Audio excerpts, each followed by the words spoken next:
하신 하나님 말씀은 사도행전 16장 6절로 15절 말씀입니다. 사도행전 16장 6절로 15절 말씀.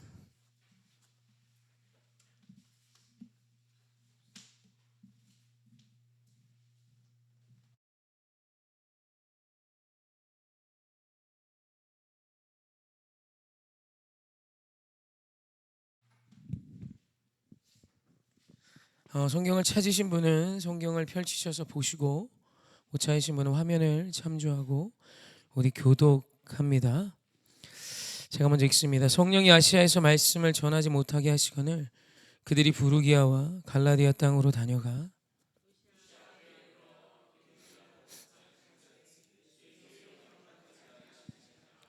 무시아를 지나 드로아로 내려갔는데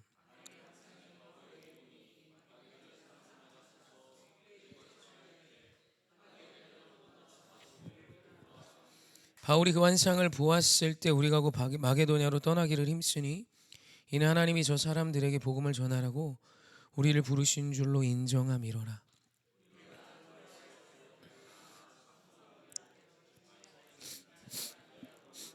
거기서 빌립보에 이르니 이는 마게도냐 지방의 첫 성이요 또 로마의 식민지라 이 성에서 수의를 유하다가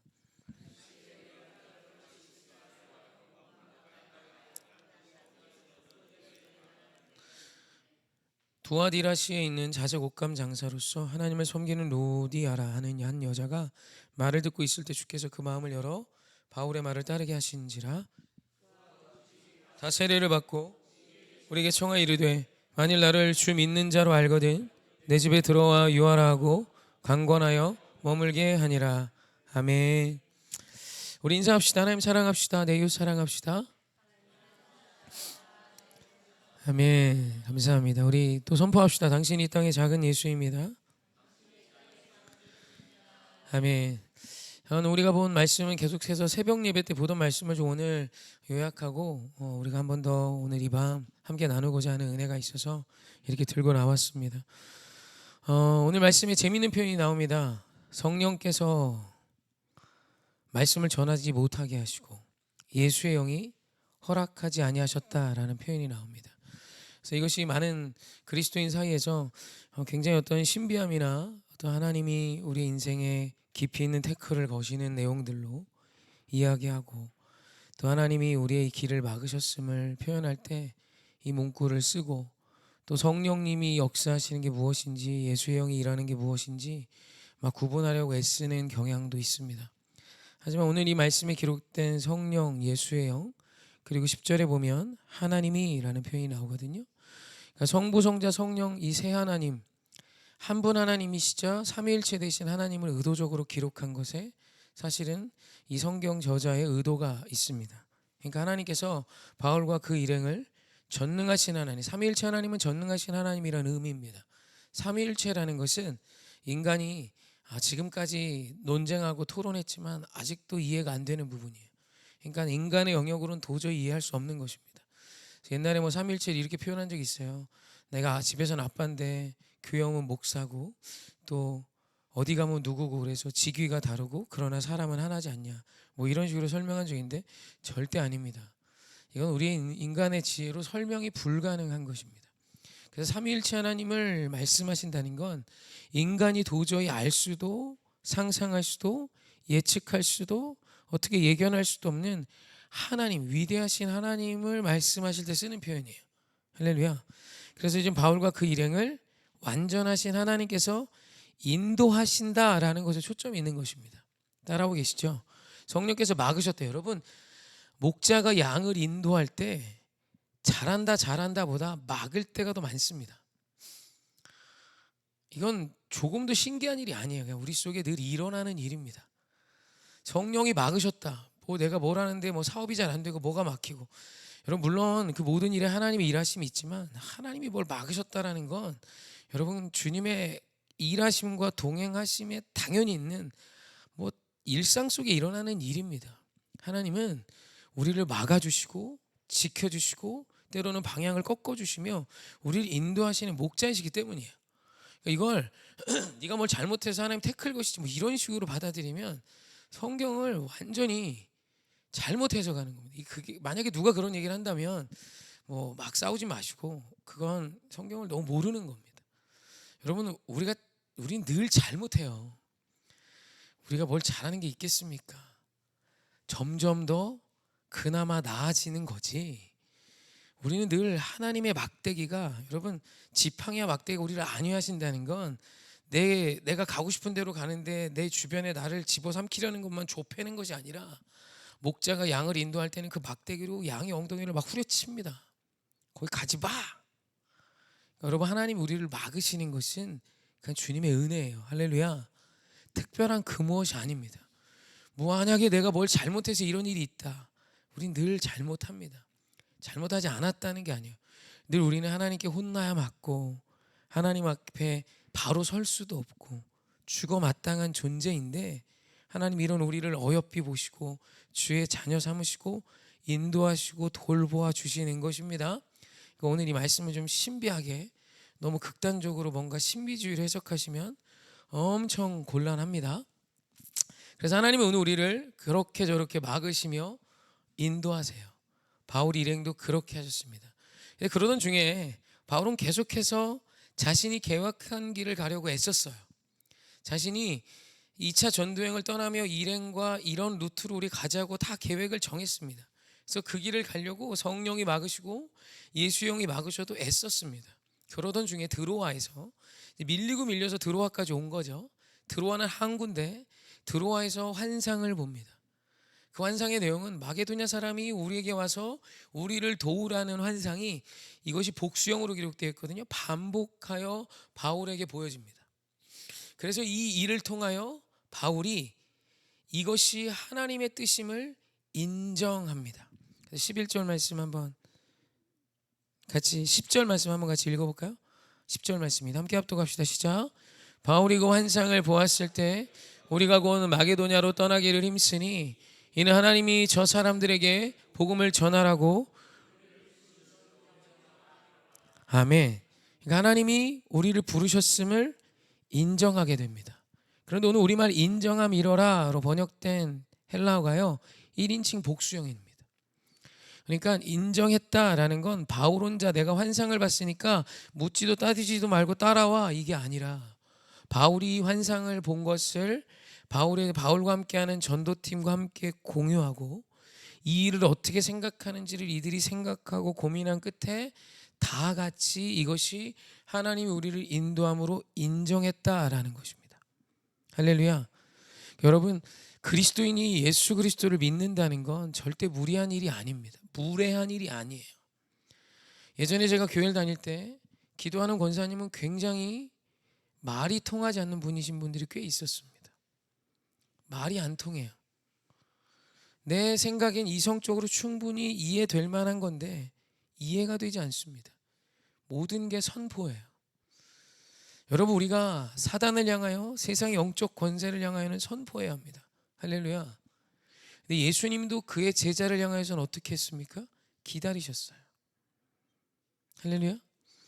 자, 여러분, 오늘 우리가 어떤 하나님의 놀라운 일, 위대한 일을 경험하고 난 뒤에 이 일을 혼자만의 어떤 자부심이나 나의 어떤 무언가로 너무 착각하지 마시고, 그런 일이 나에게 은혜가 되었다면 이제는 그것들을 잘 이야기하셔서, 이야기하는 게 중요합니다. 잘 이야기하셔서 공감을 얻을 때까지 기다리며 하나님의 일을 함께 인정하여 나아가셨으면 좋겠습니다. 그것이 오늘 성경이 우리에게 가르쳐주는 굉장히 중요한 의도예요. 기도하는 아내들이요, 남편이 따라오는 걸 기다려주진 않습니다. 내가 오늘 이렇게 해서 이렇게 가야 되는데 남편 아직 믿음이 없어요. 그럼 이 과정에 설득이 필요하단 말이에요. 기다림이 필요하고. 동의하십니까? 여러분, 이건 지극히 위대한 신앙의 기준이고 예수님의 성품입니다. 그냥 오라고 해서 되냐고요. 언젠간 그게 한계가 치달았습니다.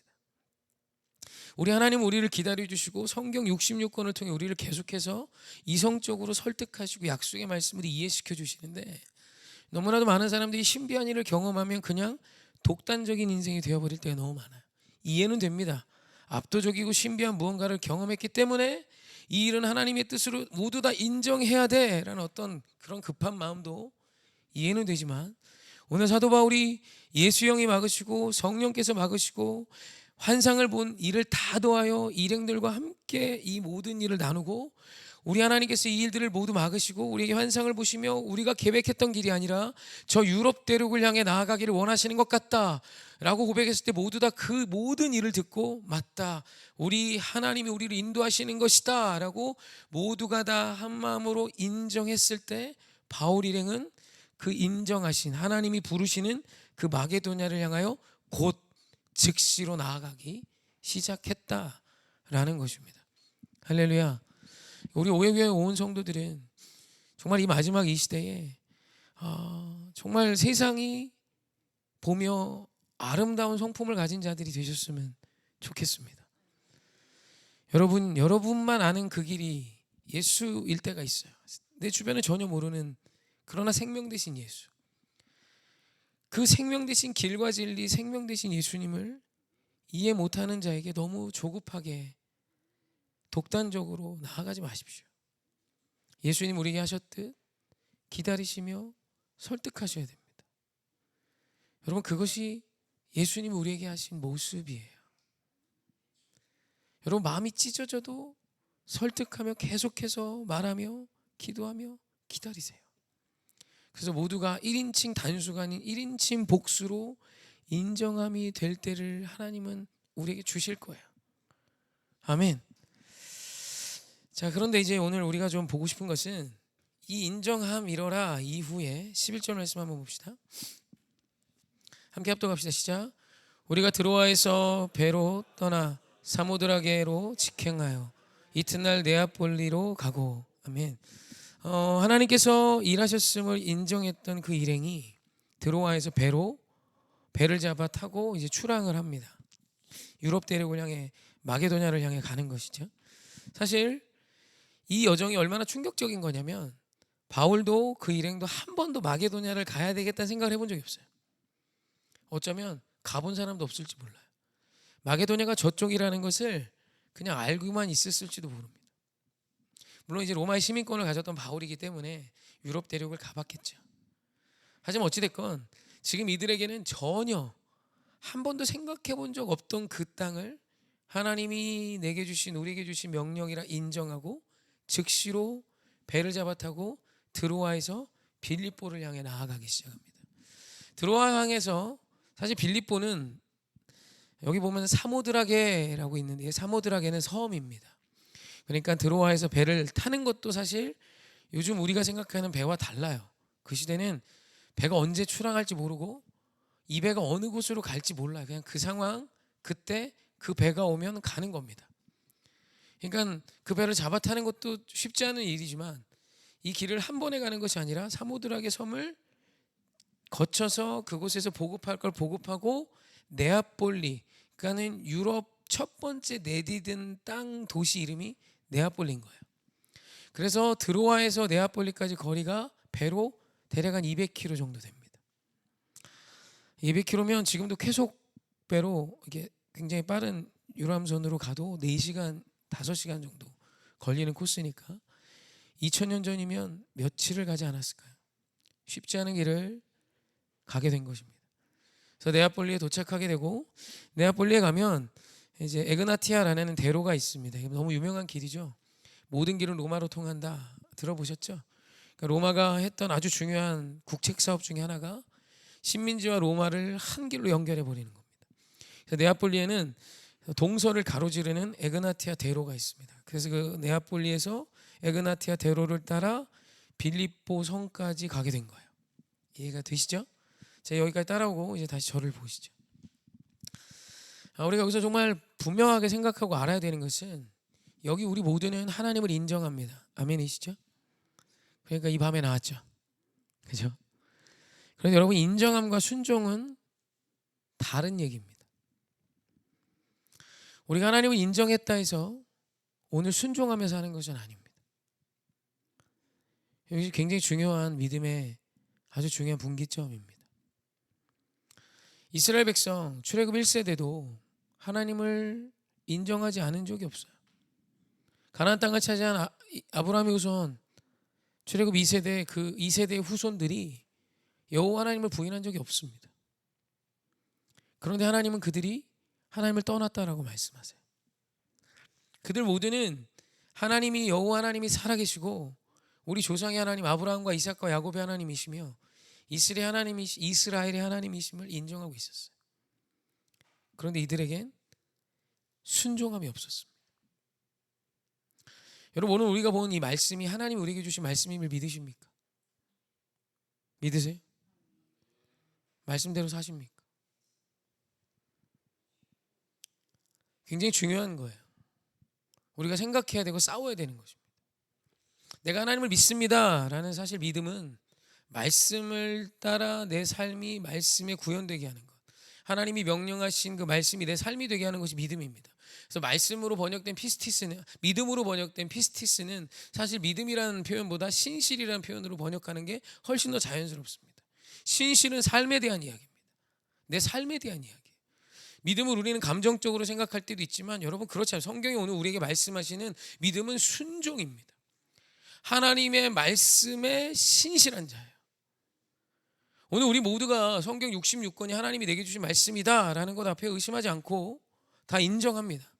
하지만 오늘 하나님의 말씀으로 사는 자는 우리 모두가 아니에요. 어떤 이는 하나님의 말씀을 아무리 들어도 결국은 내 선택, 내 느낌, 내 감정이 답이 되는 자들이 수두룩합니다. 그러니까 오늘 여러분 믿음의 싸움은 여기에 있는 것입니다. 저와 여러분이 일단 하나님을 인정하셔야 됩니다. 할렐루야. 범사의 그를 인정하십시오. 나의 모든 삶의 일거수일투족에 하나님의 놀라운 능력의 역사들이 있음을 믿으셔야 합니다. 할렐루야. 그런데 여러분 이 믿음은 반드시 삶으로 이어져야 된다는 거예요. 오늘 우리 하나님이 오늘 우리 인생 일거수일투족 가운데 역사하심을 믿으신다면 그 믿는 믿음에 어울리는 선택을 하셔야 되는 거예요. 바울과 그 일행은 모두 다 같이 하나님이 일하셨음을 인정하면서 순종함으로 나아가는데 곧 그 즉시로 순종했습니다. 자신의 모든 계획을 다 버리고 얼마나 모여서 회의했겠습니까? 그죠? 얼마나 모여서 이들이 고민했겠습니까? 그죠? 근데 하나님의 뜻이라고 인정하는 순간 이들 모두가 한 마음이 되어 하나님의 뜻이야 라는 1인칭 복수형으로 모두가 다 같이 뜻으로 인정하는 순간 이들이 한 것은 뭐냐면 그렇다면 순종해야지 였어요. 그래서 이들 모두는 곧 순종합니다. 여러분 이것이 영성이고 실력입니다. 우리가 하나님의 일하심이라고 내 이웃을 사랑하는 것, 원수를 사랑하는 것, 미움 다툼이 아니라 시기 질투가 아니라 감사와 찬양으로 기쁨으로 하나됨으로 낮아짐으로 사는 것이 하나님의 뜻이요 말씀임을 인정합니다. 하지만 평생토록 그 말씀이 내 삶이 되지 못하는 자들도 꽤 있다라는 것입니다. 오늘 저와 여러분의 인생은 어떠십니까? 오늘 우리가 하나님을 인정하기 때문에 이곳에 와서 예배 드리지만 이 예배를 드리고 떠나는 그 순간 내 자식도 내 어머니가 기도하는 어머니요 내 아버지가 예배하는 아버지라는 것이 헷갈리는 삶을 살고 계시지 않습니까? 오늘 내가 여기서 예배는 드리고 있지만 직장에서 사업장에서 음란함과 방탕함과 술 취함과 세상과 전혀 구분되지 못하는 모습으로 오늘 우리의 삶을 세팅하고 살고 계시진 않으십니까? 여러분 하나님이 기다리시는 사람 또 우리가 하나님께서 원하시는 기다리는 사람이 되기 위해선 반드시 인정함을 넘어 순종함에 도달하셔야 됩니다. 할렐루야. 오늘 저와 여러분의 인생엔 이 순종이 있으십니까?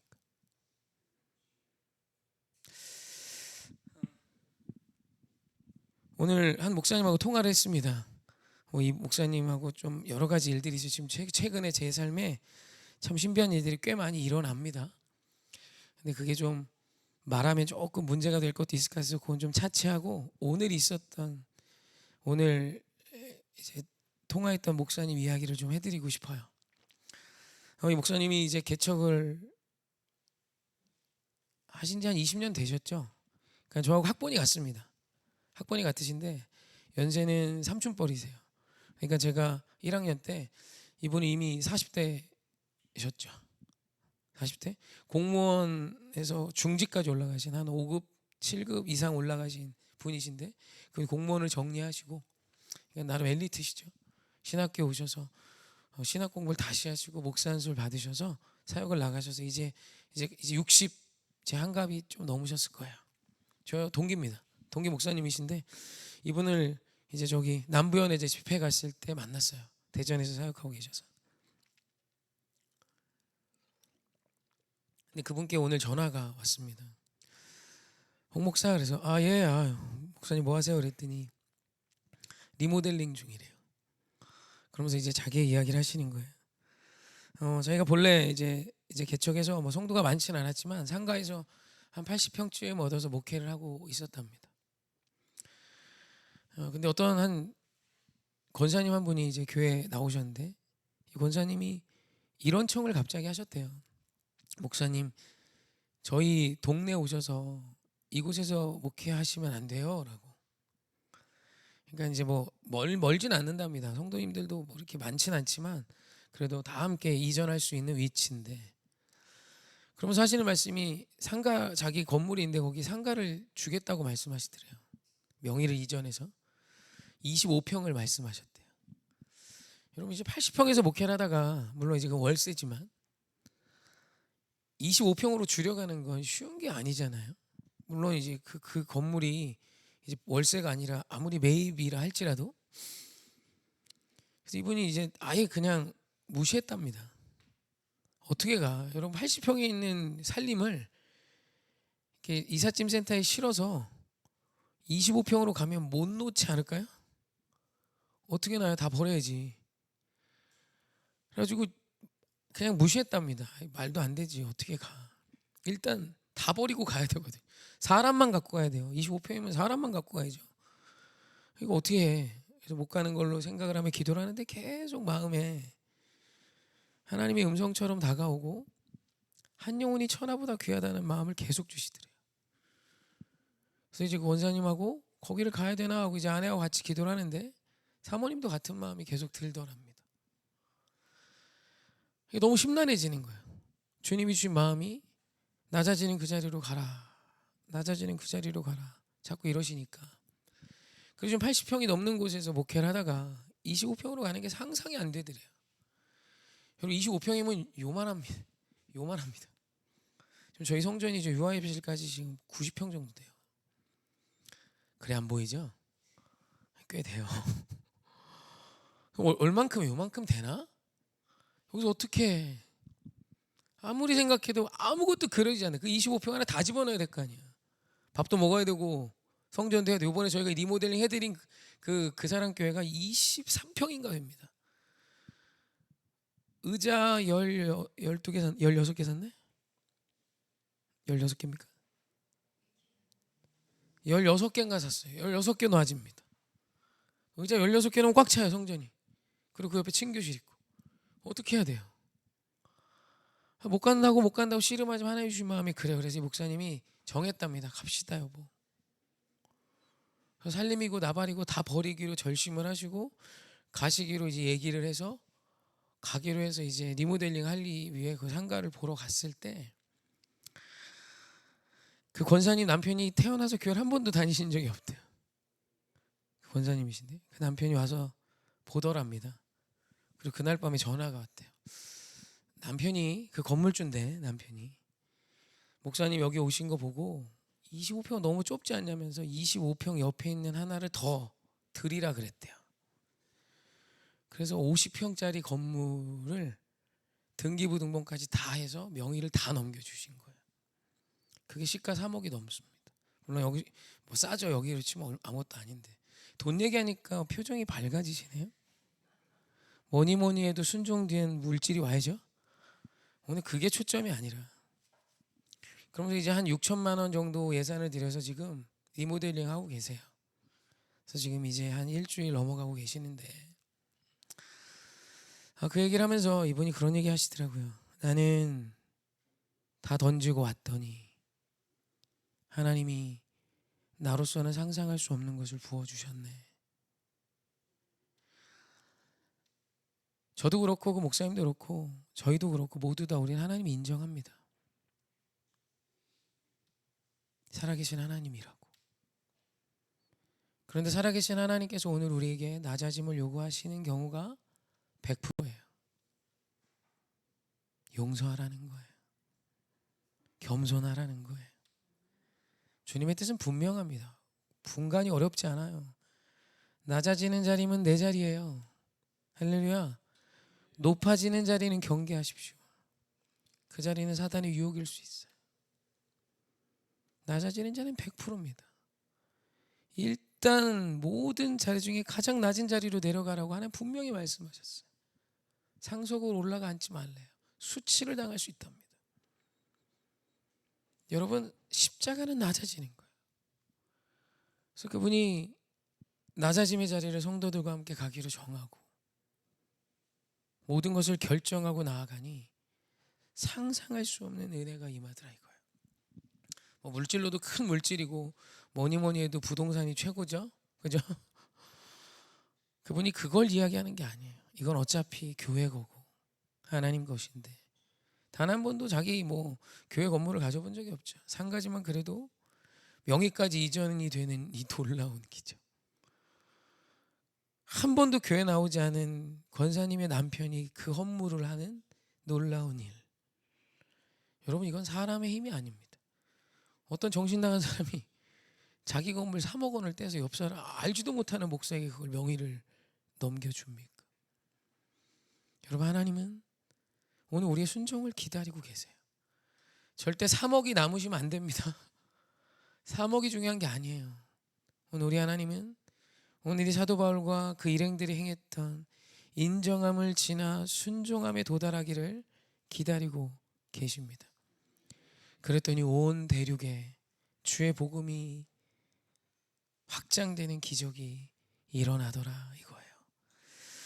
그래서 우리가 뻔히 잘 아는 말씀이지만 우리 창세기 1장 3절로 4절 말씀 한번 같이 합독해 봅시다. 시작. 하나님이 이르시되 빛이 있으라 하시니 빛이 있었고 빛이 하나님이 보시기에 하나님이 빛과 어둠을 나누사 하는 아멘. 이 말씀 우리에게 주는 진짜 중요한 것은 하나님이 말씀하신 이루어졌다도 있지만 하나님 보시기에 좋았더라 라는 표현이라 그랬습니다. 우리말 좋았더라로 번역된 히브리어가 토부인데 이 토부는 좋았다라는 뜻보다 훨씬 선행하는 뜻이 선하다라는 뜻입니다. 그러니까 직역하면 빛이 하나님 보시기에 선하더라라는 것입니다. 여러분, 빛이 선한 게 아닙니다. 하나님이 말씀하셔서 빛이 있으라 그랬더니 빛이 있었고 주가 말씀하시니 순종하여 되어지니 그것이 선인 것입니다. 할렐루야. 여러분, 이 이치는 우리 인생에도 똑같아요. 저는 우리 하나님이 온 우주 만물은 하나님이 명하시면 됩니다. 그래서 선한 거예요. 할렐루야. 그런데 인간은 아니에요. 하나님이 아무리 명하셔도 그 명함이 이루어지지 않습니다. 여러분, 선한 인생은 하나님의 명령이 성취되는 자예요. 사랑하라 했더니 사랑하시니 그 사랑함이 보시기에 좋았더라라는 것이죠. 여러분, 하나님의 명령이 여러분을 통해 이루어지게 해주세요. 여러분, 하나님의 명령이 여러분을 통해 이루어져야 합니다. 그것이 선이에요. 그래서 출애굽기 보면 이런 표현이 나옵니다. 함께 합독합시다. 40장 27절입니다. 시작. 그 위에 향기로운 향을 사르니 여호와께서 모세에게 명령하신 대로 되니라. 25절입니다.